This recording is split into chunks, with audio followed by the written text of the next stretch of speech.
Hey guys, welcome to modern institute of education. आज हम लोग क्लास 9th पहला चैप्टर लेसन 1 पार्ट 2 बना रहे हैं। इससे पहले पार्ट 1 बना चुके हैं। उसमें आप लोगों को पूरा बताया गया जो पदार्थ किसे कहते हैं, पदार्थ कितने प्रकार के होते हैं।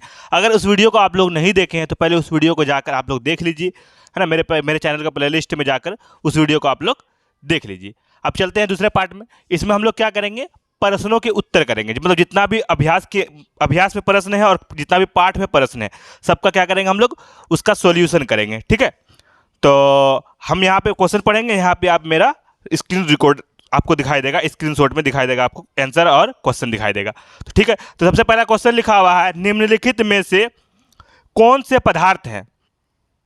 दिया हुआ है कुर्सी, वायु, स्नेह, गंध, घृणा, बादाम, विचार, शीत पेय, इत्र की सुगंध। इसमें से आपको बोल रहा है पदार्थ कौन कौन सा। तो आपको हम बताए थे अगला पार्ट में, पहला पार्ट में बताए थे जो पदार्थ किसे कहते हैं, जो स्थान या जगह घेरता है उसको क्या बोलते हैं, पदार्थ कहते हैं। जो भी चीज़ हो दुनिया में, कोई भी चीज़ जो जगह घेरता है उसको क्या कहते हैं, पदार्थ कहते हैं। तो सबसे पहले लिखा हुआ कुर्सी, कुर्सी जगह घेरता है, तो ये कुर्सी पहला नंबर में हो जाएगा कुर्सी। दूसरा नंबर में लिखा हुआ है वायु, वायु भी जगह घेरता है। अब बैलून में भर दीजिएगा तो जगह घेरेगा, ठीक है, तो वो वायु भी हो जाएगा पदार्थ। उसके बाद लिखा हुआ स्नेह, स्नेह मतलब क्या, किसी जैसे कोई मर गया या कोई चीज़ खुशी हुआ, मतलब उसको बोलते हैं हम लोग स्नेह। तो वो पदार्थ, वो जगह नहीं घिरता है, तो वो क्या है, पदार्थ नहीं है। ठीक है, उसको काट देना। उसके बाद लिखा हुआ गंध, गंध मतलब कोई भी चीज़ का सुगंध, खाना का या कोई भी चीज़ का, तो वो तो जगह नहीं घिरता है, तो वो क्या, पदार्थ नहीं है। घिरना, जैसे किसी के बारे में बुराई कर रहे हैं तो वो भी जगह नहीं घिरता है, तो वो भी पदार्थ नहीं है। बादाम, बादाम जगह घिरता है, तो वो पदार्थ है। उसके बाद लिखा हुआ विचार, विचार मतलब कोई चीज़ के बारे में आप विचार कर रहे हैं, जो हम ये बनेंगे वो बनेंगे, तो वो जगह घेरता नहीं है, तो वो भी पदार्थ नहीं है। शीतल पेय, शीतल मतलब ठंडा पानी, ठंडा पानी भी जगह, पानी है तो पानी जगह घेरता ही है। ठीक है, इत्र की सुगंध, इत्र जगह घेरता है मगर इत्र का सुगंध जगह नहीं घेरता। क्लियर हो गया आप लोग को ये बात। अब चलते हैं दूसरा नंबर क्वेश्चन में। दूसरा नंबर क्वेश्चन में लिखा हुआ निम्नलिखित परीक्षण के कारण बताएं, है ना।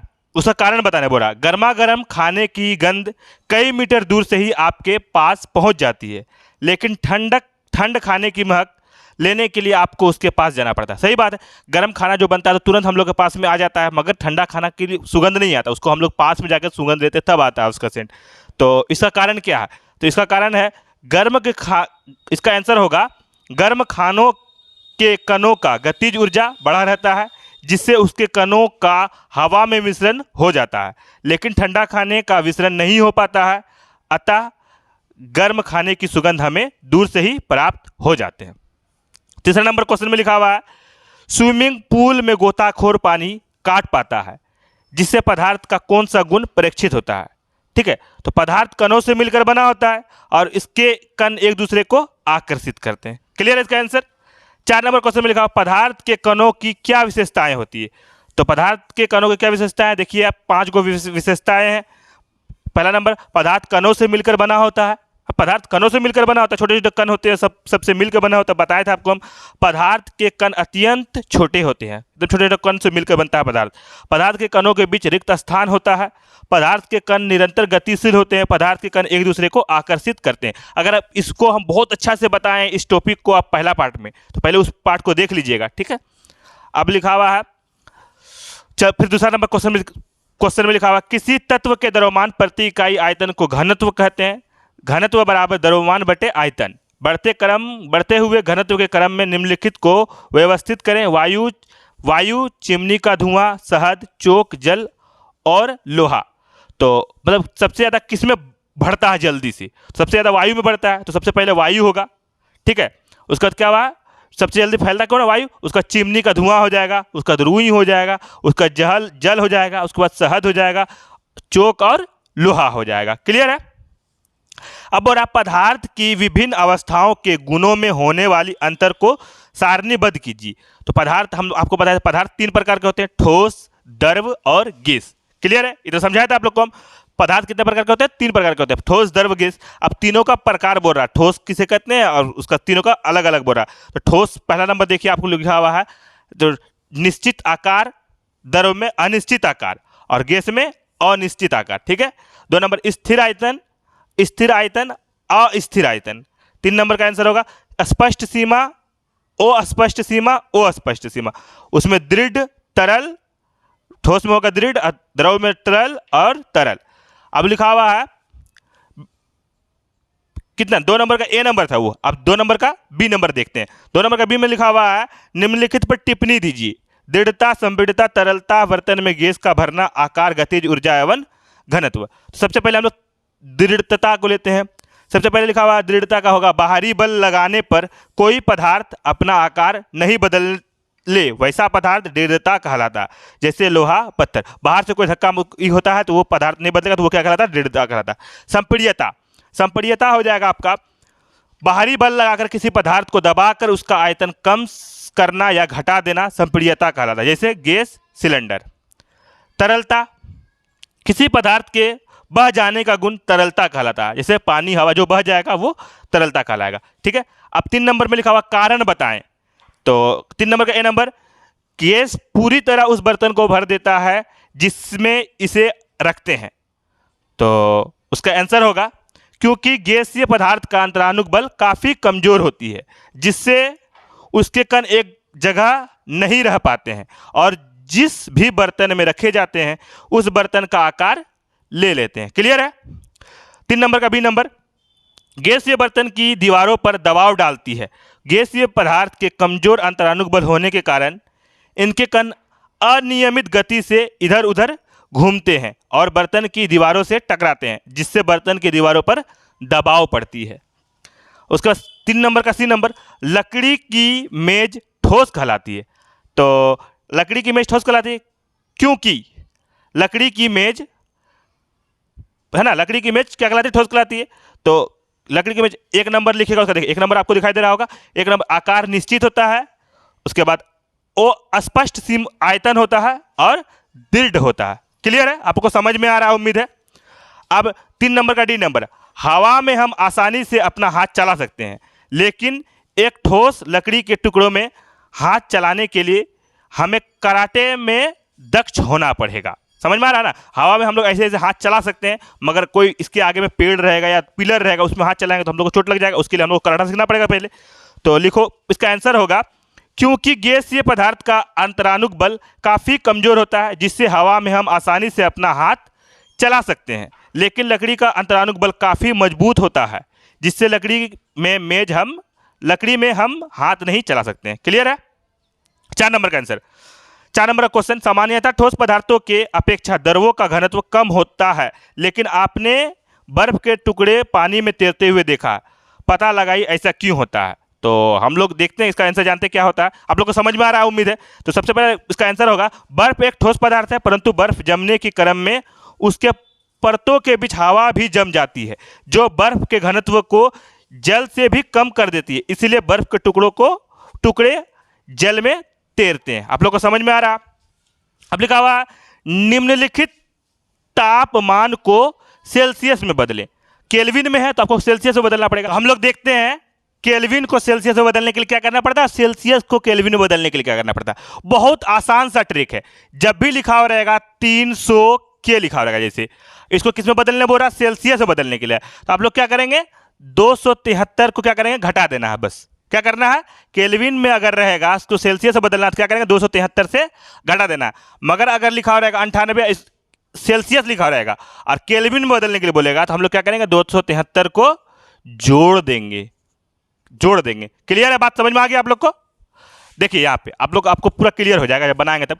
सबसे पहले लिखा हुआ 300 के, तो इसको किस में बदलने बोल रहा है, केल्विन को सेल्सियस में बदलने के लिए बोल रहा है। तो हम लोग क्या करेंगे 273 को क्या करेंगे इसमें माइनस कर देंगे। 10 में 3 गया तो बचा 7 और 9 में 7 गया तो बचा 2, ये तो खत्म हो जाएगा। तो कितना निकल गया 27 डिग्री केल्विन निकल गया। क्लियर हो गया।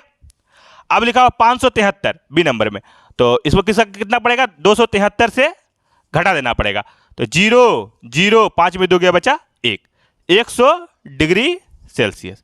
क्लियर है, छोटा मोटा बात था, याद रखेगा हमें। याद रखने वाला बात, जब भी केल्विन रहेगा तो सेल्सियस में बदलना है तो माइनस में घटाना है उसको, और अगर सेल्सियस रहेगा केल्विन में बदलना है तो उसमें क्या करना है 273 जोड़ना। क्या आपको बताया हम लोग, जो केल्विन रहेगा तो सेल्सियस में बदलने के लिए करना पड़ता है 273 से घटाना पड़ता है। अब क्या दिया हुआ यहाँ पे, इसमें दिया हुआ सेल्सियस है और किस में बदलने बोल रहा है सर जी, केल्विन में बदलने के लिए बोल रहा है ना। 2 नंबर का बी नंबर में कहा गया जो 2 नंबर में निम्नलिखित तापमानों को केल्विन इकाई में परिवर्तित कीजिए। पहला था सेल्सियस इकाई में परिवर्तित करेंगे, अब केल्विन में। सेल्सियस दिया हुआ किस में बदलना है? केल्विन में बदलना है। तो आप लोग क्या करेंगे? हम लोग क्या करेंगे? 273 को 25 जोड़ देंगे। ठीक है, 273 में 25 जोड़ देंगे। 5 3 8 हो जाएगा, 7 2 9 हो जाएगा और 2 हो जाएगा। तो 298 क्या निकल गया? केल्विन निकल गया। क्लियर? छोटा मोटा बात था। अब लिखा हुआ 373। 373 में क्या करेंगे?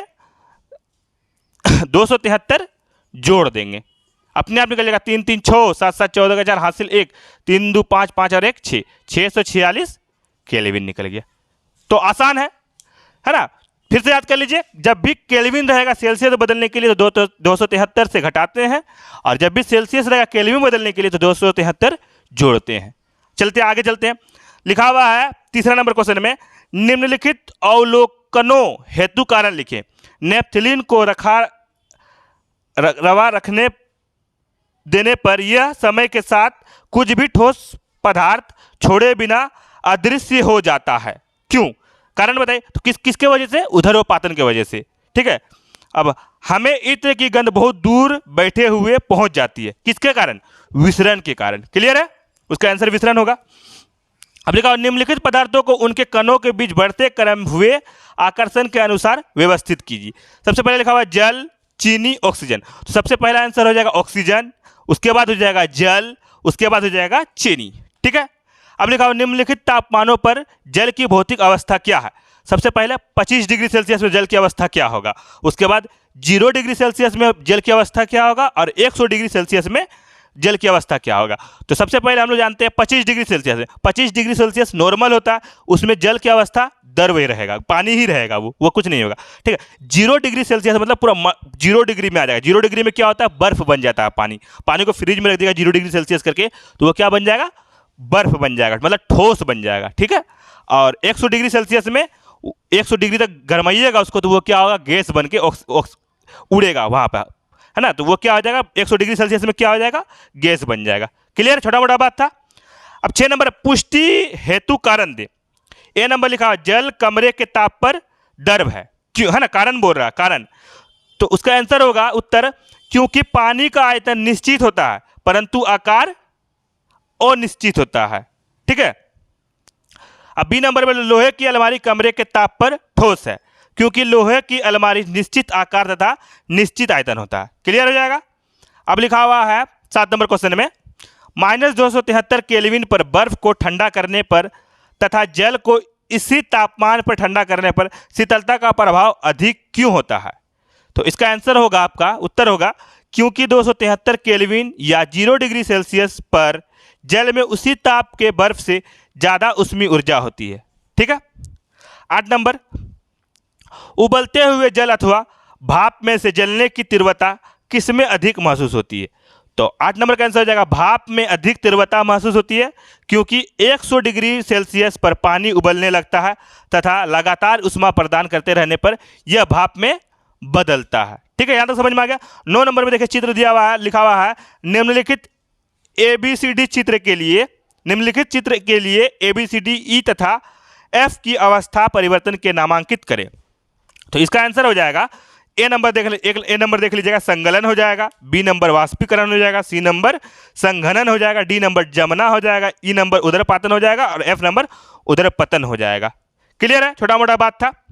तो बस आज के लिए इतना ही। उसके बाद अगला चैप्टर का वीडियो आएगा अध्याय 2 का, तो बने रहिए मेरे साथ में और देखते रहिए मॉडर्न इंस्टीट्यूट ऑफ एजुकेशन।